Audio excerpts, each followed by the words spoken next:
आज है 24 जुलाई 2025 दिन बृहस्पतिवार। भारत बुलेटिन में आप सभी का स्वागत है। आइए जानते हैं यूपी की 25 बड़ी खबरें फटाफट अंदाज में।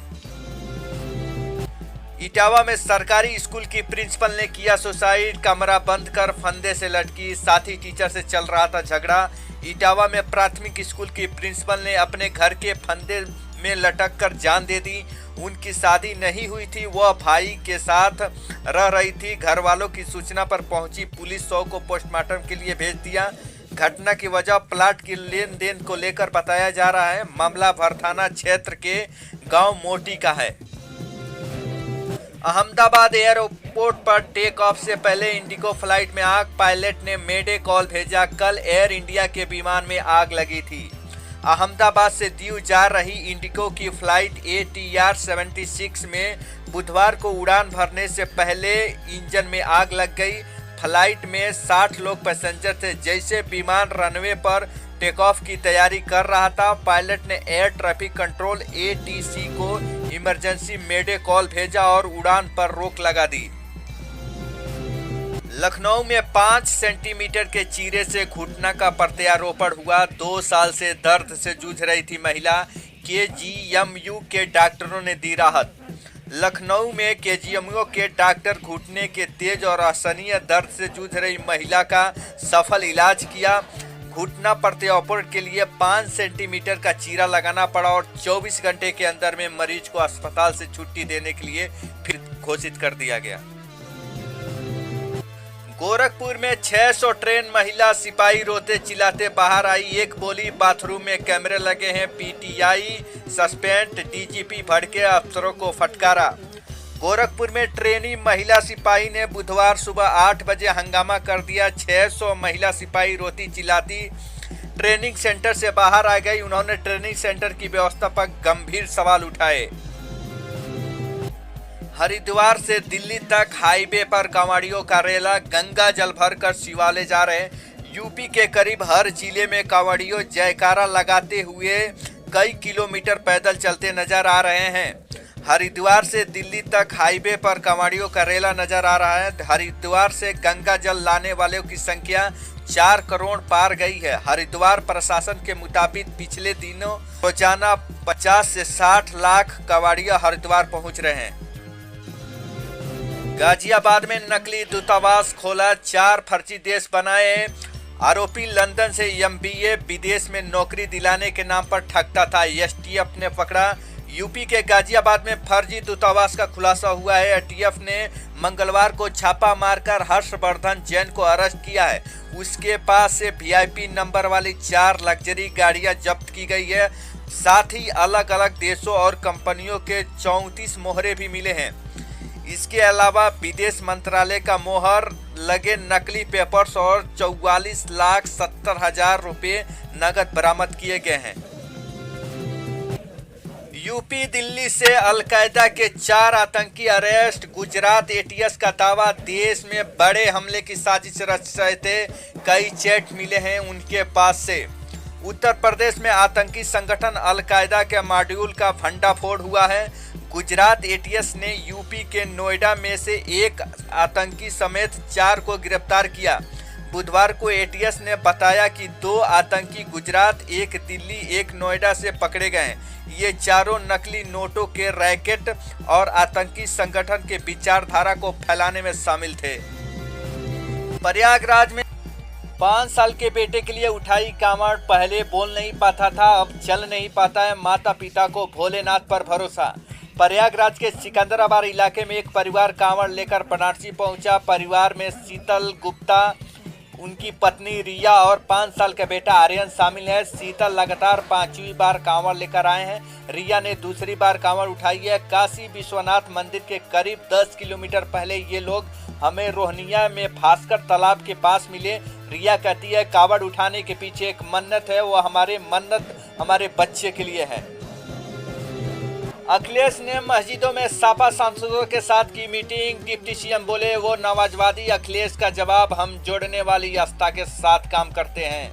संसद के बगल में मस्जिदों में अखिलेश यादव और उनके सांसद की कथित मीटिंग पर विवाद बढ़ता जा रहा है।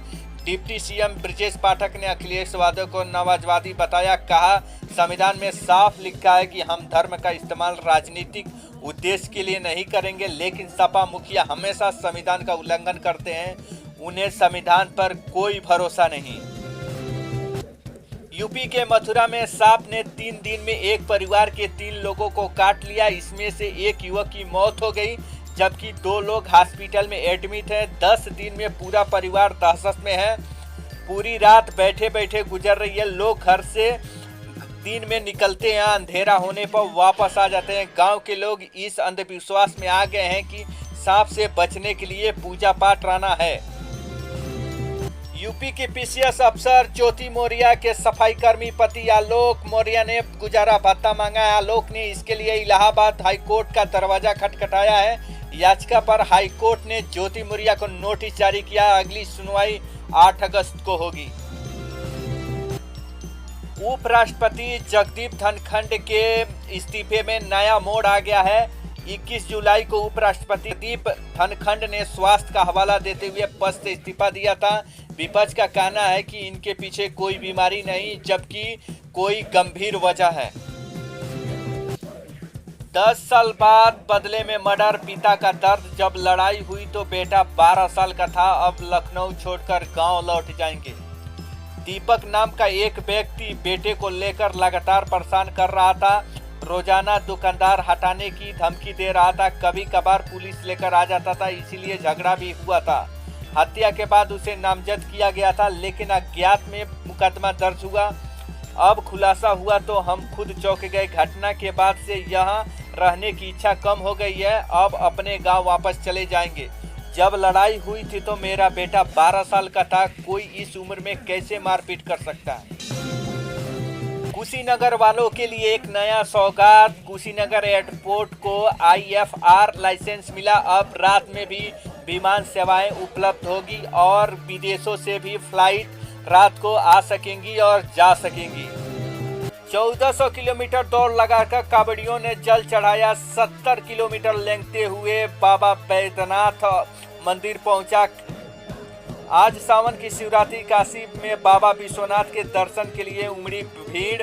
भक्तों को महज 2-3 सेकंड के लिए ही बाबा के दर्शन मिल रहे हैं। भक्तों पर हेलीकॉप्टर से फूल बरसाए जा रहे हैं। बनारस में रेल इंजन कारखाना इतिहास रच दिया। भारत के रेल इंजन कारखाने ने 2500 इलेक्ट्रिक रेल इंजन को बनाकर इतिहास रच दिया। ध्यान देने वाली बात यह है कि बनारस रेल इंजन कारखाना ने साल 2022 में 365 दिनों में 367 इंजन बनाकर रिकॉर्ड बना दिया। बरेका में बने rail engine Bangladesh, Sri Lanka, Myanmar, Mozambique में भी चल रहे हैं। चंकी पांडे ने कपूर खान को ट्रोल किया। आहान के डेब्यू पर मिली तारीफ। पोस्ट में लिखा था, कपूर खान की दुनिया में पांडे परिवार का धमाकेदार एंट्री। चंकी पांडे के भतीजा और अनन्या पांडे के कजिन आहान पांडे ने फिल्म सैयारा से बॉलीवुड में डेब्यू किया है। उनकी यह फिल्म दर्शकों को काफी पसंद आ रही है और लोग उन्हें बॉलीवुड का अगला सुपरस्टार बता रहे हैं। इस बीच सोशल मीडिया पर एक पोस्ट वायरल हो रही है, जिसमें कपूर और खान परिवारों को तंज कसा जा रहा है। इस पोस्ट को चंकी पांडे ने भी शेयर किया है।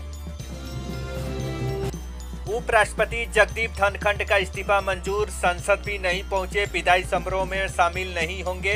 विपक्ष बोला, वजह स्वास्थ्य नहीं कुछ और है। उपराष्ट्रपति जगदीप धनखड़ का इस्तीफा मंगलवार को राष्ट्रपति द्रौपदी मुर्मू ने मंजूर कर लिया। राज्यसभा में पीठासीन घनश्याम तिवारी ने यह जानकारी दी। दूसरी तरफ राज्यसभा के उपसभापति और जेडीयू सांसद हरिवंश ने राष्ट्रपति भवन में राष्ट्रपति द्रौपदी मुर्मू से मुलाकात की।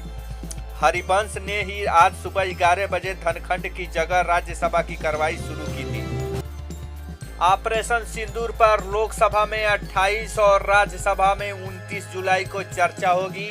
दोनों सदनों में 16-16 घंटे बहस। विपक्ष में हंगामे से लगातार तीसरे दिन सदन नहीं चला। ऑपरेशन सिंदूर को लेकर लोकसभा में 28 जुलाई और 30 जुलाई को चर्चा होगी। मीडिया रिपोर्ट के मुताबिक दोनों सदनों में बहस के लिए 16-16 घंटे का समय निर्धारित किया गया है। संसद में मानसून सत्र की शुरुआत 21 जुलाई की होगी। बरेली की एक 26 साल की महिला के साथ गैंग रेप हुआ। आरोप में ही युवक ने खुद की पहचान छुपाकर महिला को अपने प्रेम जाल में फंसाया। मांग में सिंदूर भरकर झूठी शादी रचाई। महिला ने बताया कि आरोपी ने अपने गांव में ले जाकर धर्म परिवर्तन कराया, गोमांस खिलाया, इसके बाद कई लड़कों से रेप कराया। पीड़िता कोलकाता की रहने वाली है। बिहार में एनडीए की बैठक में डिप्टी सीएम विजय कुमार सिन्हा और जेडीयू के मंत्री अशोक चौधरी के बीच तीखी नोकझोंक हुई। विवाद ग्रामीण कार्य के विभाग में उद्घाटन समारोह के स्थानीय विधायक को आमंत्रित न किए जाने को लेकर शुरू हुआ था। विधायक ने ग्रामीण कार्य विभाग से ग्लोबल ट्रेडिंग के लिए संभावित अनुदान को लेकर अशोक चौधरी पर सवाल उठाए थे। तो ये थी आज की यूपी की 25 बड़ी खबरें। अगर ये वीडियो आपको पसंद आया हो तो वीडियो को लाइक करें, शेयर करें, सब्सक्राइब करें और बेल आइकन बटन दबाना न भूलें। जय हिंद, जय भारत, धन्यवाद।